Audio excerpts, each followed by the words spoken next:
कैसे हैं आप सब? आई एम वेरी श्योर आप सब बेहतरीन हैं। Setting up of business entity and closure बहुत बेहतरीन सब्जेक्ट है और काफ़ी स्कोरिंग सब्जेक्ट। बट मुझे आश्चर्य होता है बहुत सारे बच्चे इस सब्जेक्ट से डरते हैं या फिर वो प्रोसीजर वाला पार्ट है उस सब्जेक्ट से थोड़ा सा घबरा जाते हैं। आज मैं आपको एक वो स्ट्रैटेजी देने वाला हूँ जिसके ज़रिए आप एसबीईसी में कम से कम 55 से लेके 65 के मार्क्स तक ला सकते हैं। ठीक है? नहीं सर मैं 75 लाने वाला हूँ बच्चों, डेफिनेटली आप लाएँगे। बट मैं आपको एक सिंपल सी स्ट्रैटेजी दे सकता हूँ, जिस स्ट्रैटेजी को एक साधारण सा स्टूडेंट भी फॉलो कर सकता है और जिस स्ट्रैटेजी के थ्रू आप आराम से 55 स्कोर कर सकते हैं। अब बच्चों अगर आप स्ट्रैटेजी देखें तो एसपीईसी का सिलेबस आपको पता है 3 पार्ट्स में डिवाइड होता है। पहला पार्ट जो होता है वो 40 मार्क्स का होता है। दूसरा पार्ट जो होता है जिसमें सारा प्रोसीजर और लाइसेंसिंग है, ये 35 मार्क्स का होता है। और जो आखिरी का पार्ट होता है, ये होता है 25 मार्क्स का।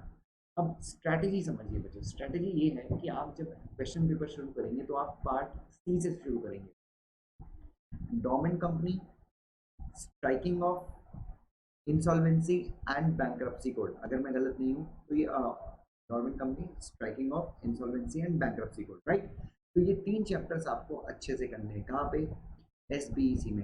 अगर ये 3 चैप्टर आप लोगों ने बेहतरीन तरीके से कर लिए तो आप 25 मार्क निश्चित हो जाते हैं। और देखिए बच्चों, आप देखिए आईपीसी भी बहुत सिंपल है, आप आराम से कर सकते हैं। और उसमें भी जब आप पढ़ें तो फोकस रखिएगा सेक्शन 7 के ऊपर, सेक्शन 8 के ऊपर, सेक्शन 9 के ऊपर, सेक्शन 10 के ऊपर।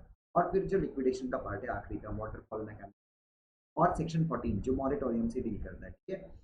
इन चीज़ों को अच्छे से कीजिएगा, बाकी सब कुछ एकदम अच्छे से रीड कर लीजिएगा। डेफिनेशन देख लीजिएगा फाइनेंशियल डेट की क्या होती है।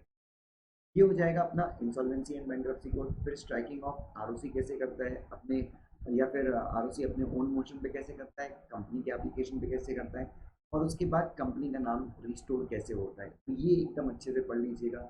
एंड देन डॉर्मेंट कंपनी में वो डॉर्मेंट कंपनी का स्टेटस कैसे मिलता है, फिर एक्टिव कंपनी का स्टेटस कैसे लेते हैं, ये एक अच्छे से पढ़ लीजिएगा। और डॉर्मेंट कंपनी को क्या क्या कंप्लाइंसेस। 25 मार्क्स से भी मैं गारंटी देता हूँ बच्चों आपकी, अगर आपने अच्छे से पढ़ लिया, इतना सही पढ़ना है, 40-50 पेज ही है मॉड्यूल के और मेरे नोट्स के मेरे ख्याल से 35 पेजेस होंगे। उतना अगर आपने पढ़ लिया तो आपके 17 से 18 मार्क एकदम निश्चित हो जाते हैं। ये हो गया पार्ट सी, सबसे ज़्यादा स्कोरिंग पार्ट है। उसके बाद आपको एग्जाम में, उसके बाद पार्ट सी से सीधे आना है पार्ट ए में। पार्ट सी के बाद सबसे ज़्यादा स्कोरिंग पार्ट है पार्ट ए। उसमें भी आपको जब आप पढ़ते हैं तो आपको ज़्यादा फोकस कंपनी पे रहेगा। टाइप्स ऑफ कंपनी वाला जो चैप्टर है, एनजीओ वाला जो चैप्टर है, देन आपका memorandum and articles of association, company incorporation वाला जो टाइप्स ऑफ कंपनी के साथ मिक्स किया गया चैप्टर है। फिर स्टार्टअप वाला chapter, special purpose vehicle, NBFC. Then chapter 1 से 3-4 मार्क का क्वेश्चन आएगा। तो उसके बाद डायरेक्टली आप पार्ट ए में आएंगे। ठीक है? पार्ट ए में कोशिश कीजिएगा आप कंप्लीट करें बच्चों, क्योंकि पार्ट ए में मोस्ट ऑफ द टाइम वो अनएक्सपेक्टेड जगहों से भी क्वेश्चन पूछ सकते हैं। जैसे ओवरसीज डायरेक्ट इन्वेस्टमेंट से उन्होंने पिछली बार अच्छे खासे क्वेश्चन, तो ये आप ध्यान रखिए। और आखिरी में पार्ट सी आपका हो गया। पार्ट बी में आपका 40 मार्क है। पार्ट बी में 40 मार्क से कोशिश कीजिएगा कि आप पूरे 40 में से कम 25 मार्क स्कोर करें। तो 25 यहाँ पे आ जाएंगे, 17 से 18 मार्क आपको पार्ट सी में आ जाएंगे। तो लगभग बच्चों आप मान लीजिए 40 हो जाएंगे आपके। ठीक है? अब बच्चों अगला जो पार्ट है पार्ट सी, जो 35 मार्क्स का है। बच्चों पार्ट सी में सबसे ईजी क्वेश्चन आता है। जैसे कि वो आप लोग फैक्ट्रीज एक्ट में इतने सारे फॉर्म्स है, याद करने की जरूरत है। आज तक फॉर्म्स के ऊपर क्वेश्चन नहीं आया। अगर गलती से कभी आ भी गया तो ऐसा क्वेश्चन आएगा कि फैक्ट्रीज एक्ट के अंदर 5 इंपॉर्टेंट फॉर्म्स बताइए, दैट्स इट। ऐसा कोई फॉर्म नहीं आएगा कि फॉर्म नंबर 3 में क्या है। तो आप 5 इंपॉर्टेंट फॉर्म हर एक चैप्टर से याद कर सकते हैं। उसके बाद वेरियस इनिशियल रजिस्ट्रेशन करके एक चैप्टर है, वो अच्छे से कर लीजिएगा। देन आपका आईपीआर, इंटेलेक्चुअल प्रॉपर्टी राइट, उससे लगभग 5 से 8 मार्क का क्वेश्चन हर एग्जाम में आता है, वो एक बार अच्छे से देख लीजिएगा। देन आपका वो लेबर लॉ वाला चैप्टर है, वहाँ पे उसके अंदर भी इंडस्ट्रियल डिस्प्यूट एक्ट से मैंने देखा है कई बार वो क्वेश्चन, वो एकदम अच्छे से, ठीक है?